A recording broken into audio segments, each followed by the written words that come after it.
So after a 2 week drought, we finally have One Piece chapter 973 out. We got no episode this week due to the Japanese women's marathon.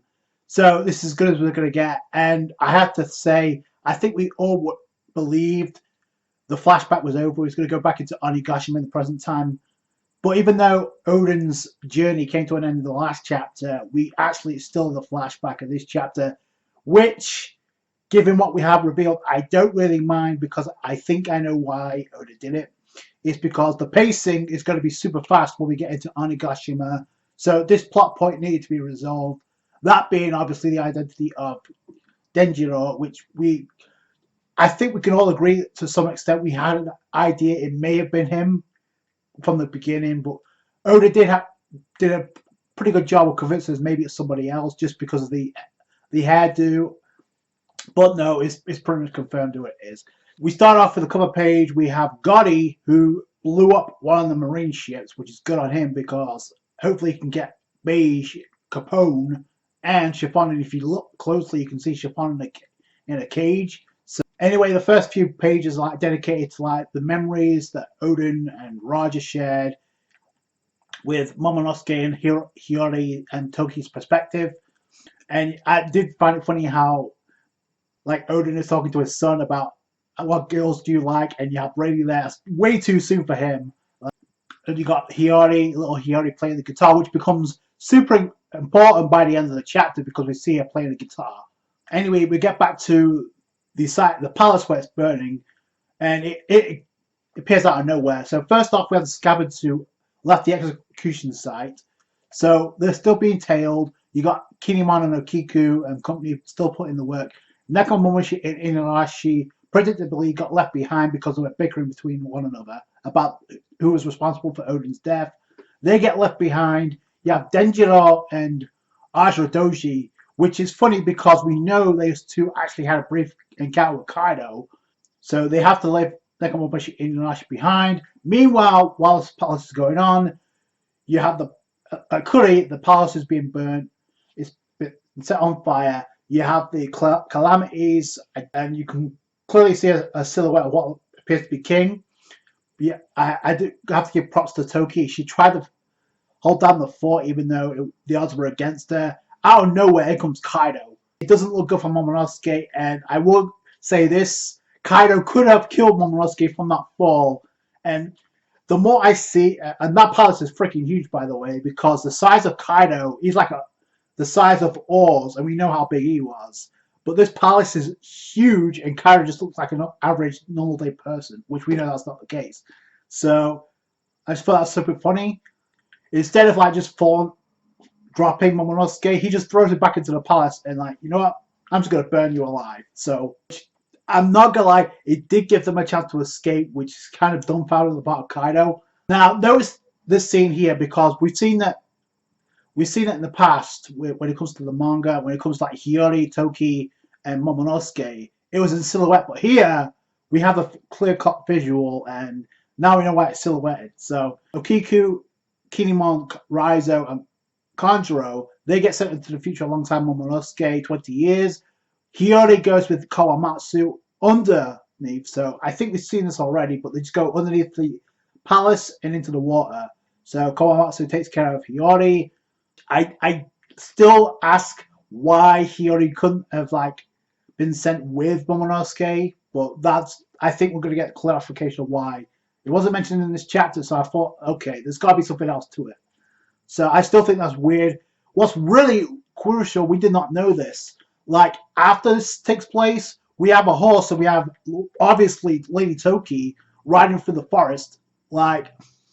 She's trying to get to a certain area, and she's going to spill the beans about the prophecy. But if you notice the panel where she's talking, or she's puffing, it's like she's holding something, so I don't know if that's a Dendemushi or whatever. But after that, we get the prophecy. After endless moonlit nights, after 20 years, 9 shadows will bring a blinding sunrise.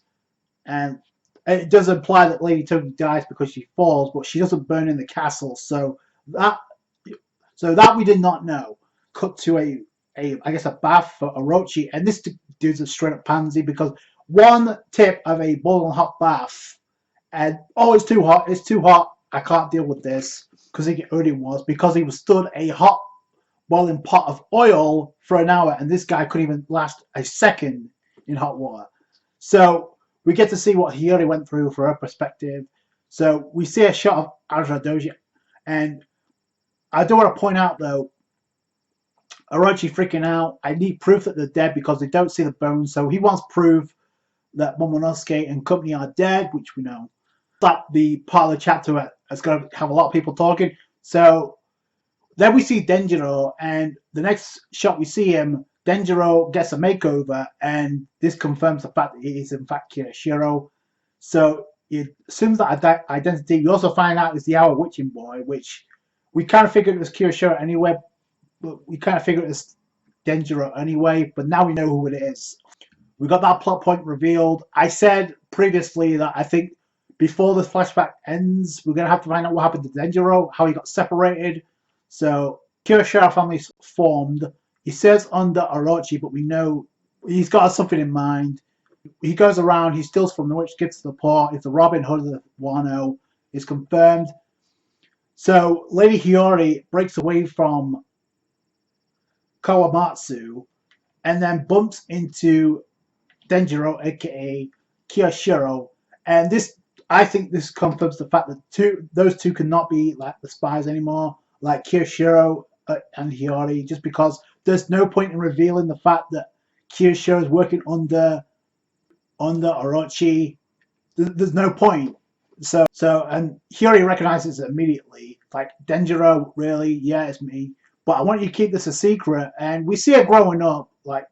Then we see, like I said, we see her playing the guitar, and it ends with the panel of her assuming the identity of Komurasaki, which puts down the theory that a lot of people had, that Komurasaki and Hiyori were two different people. This chapter completely blew that theory out the window. At the point, we got the reveal, so now we can move along. I think it's safe to say we should be going into the press because there's nothing to like draw out anymore.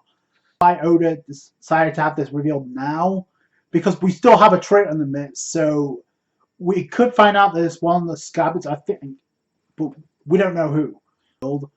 But the battle in Onigashima is about to take place, and the fact that they're going along with this plan, the fact they're revealing this now instead of later on, means they're going to have some type of role in the final battle. At least Hiyori to some extent. Remember what she said to Zoro? Like, I want to be the one that take out Orochi. I don't think that's going to happen, but she may witness the downfall of Orochi, as will Momonosuke.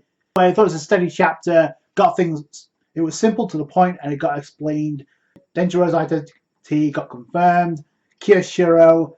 It does make a lot of sense, and I always knew something was off the moment he slashed quote unquote Hiyori or Komurasaki, believing she was dead. I said that was bullshit from the moment we saw Hiyori again. Because if she took that kind of wound, there's no way she should be alive. The way he was introduced, like, he was bad-mouthing Orochi while he was drunk. So something was off right away. And how he was talking when he was confronted by Zoro, like, oh, I'm just trash. I'm just lowly trash.